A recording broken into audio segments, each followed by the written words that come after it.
Boys and girls, we are going to be drawing a teacher portrait. It's like I'm going to commission you. You will choose one of the staff members. I have pictures of them, and you're going to try to draw them as close to what they look like as possible. So we want to keep their bodies in proportion. And what that means is the size of the parts of their body look correct, and they match each other so that the head isn't too big or the arms aren't too short. Everything will fit together just right. So we're going to be able to do that. I need some reference points. So we're going to fold our paper, starting from the bottom. We're going to fold it up to the top, and then you'll do that 2 times and 3 times.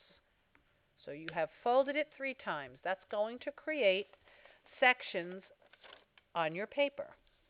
You will have 8 different sections. So either side, I'd like you to number them. This is section number 1. You might want to put a little line where the bottom of the section is. 2, 3, 4, 5, 6, 7, and 8.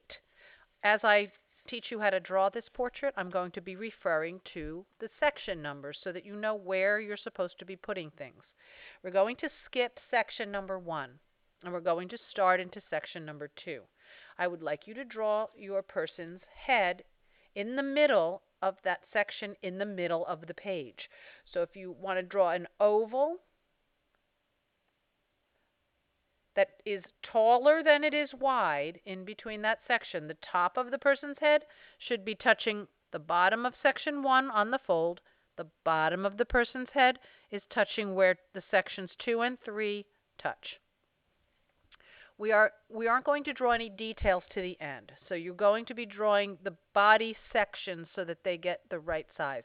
So the next part of the body that we're going to draw is the torso.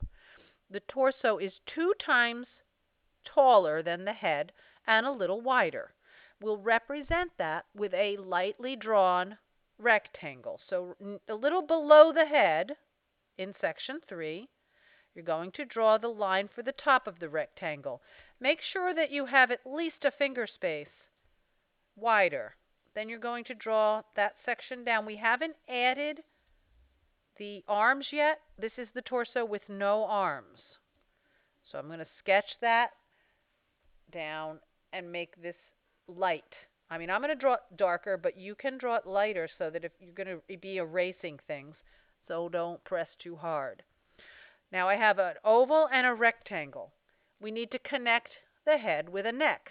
Do not draw it too thin. Come down the side of your oval and draw a slightly curvy line in a little farther than the outside edge of the oval. You can then erase the line from the rectangle. And now you have the head, the neck. We don't have any clothing lines on yet. Now some of your drawings are your people will have skirts, and some might have slacks, or even if you picked Mr. K, you might have shorts.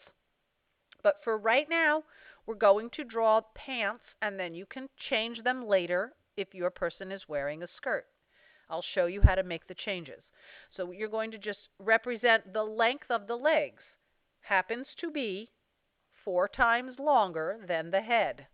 So I have 1 section for the head. I need 4 sections for the legs.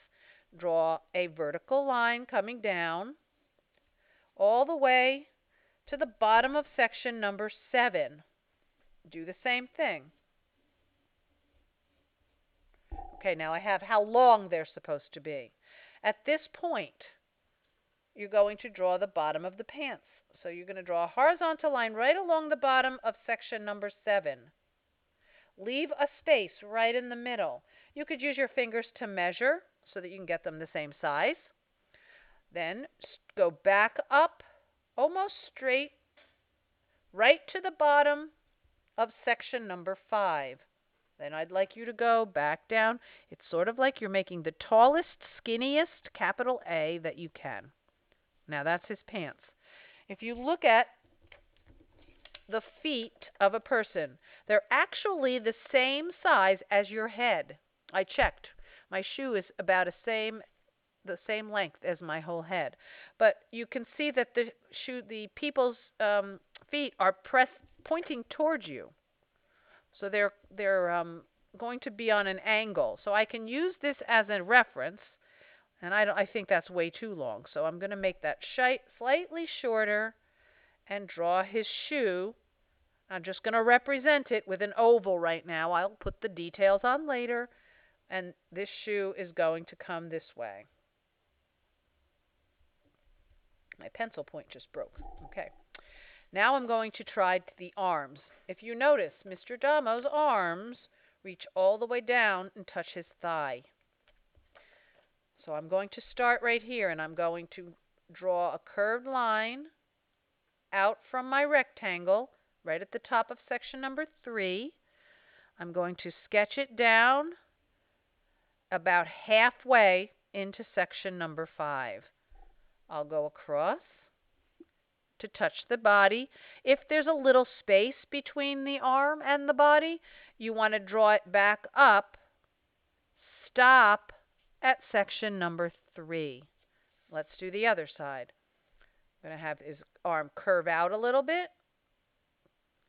Go straight down. End it in section number 5. Go across. And if you can see space between the arm, you're going to end up here at section number 3 and 4 where the line is. Okay? Hands can be a little tricky to draw.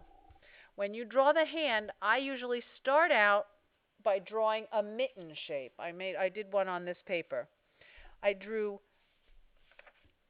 a curved line down and looped it up, and then I drew a smaller shape for the thumb. Now it looks just like a mitten to start with. After you draw that mitten, you can put a line in the middle and then a line on either side. That gives the fingers, if you look at my hand, my fingers are not all the same length. They're curved. After I draw those 3 lines, then I can draw the ends of my fingers curving around, and then I can add some fingernails.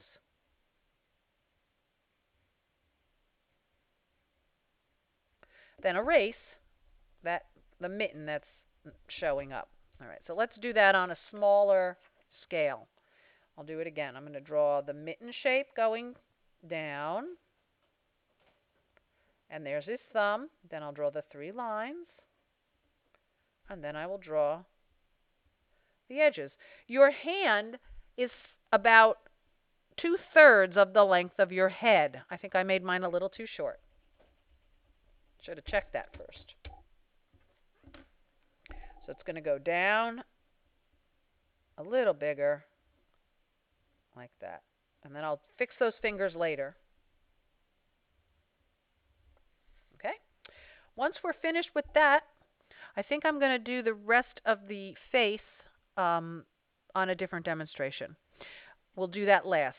Now you can take a look at your picture and start adding the details for the clothing. Mr. Damo happens to have a collared shirt on.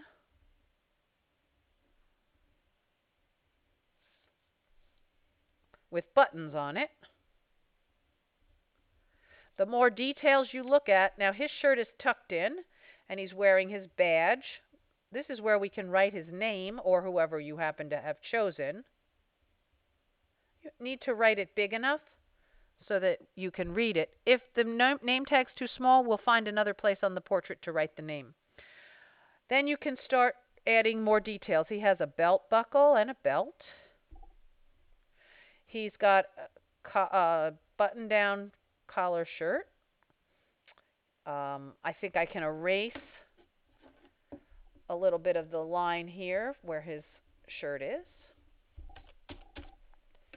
And then how about some pockets on his pants?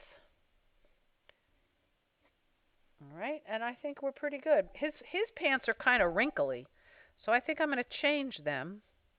Or they're not on the page. Here, let me show you. This is a little bit wrinkly right there. All the details that you can add are going to make your picture look a lot better. And then he has loafers on, so they just kind of go like this. Around there. And I think we're pretty good. All right, I'm going to stop this demonstration now and give you a chance to do the drawing. Oh, wait a minute. I forgot the pockets on his shirt. I know he has at least one. All right, maybe we could put a pen sticking out of that pocket. Okay, have fun drawing.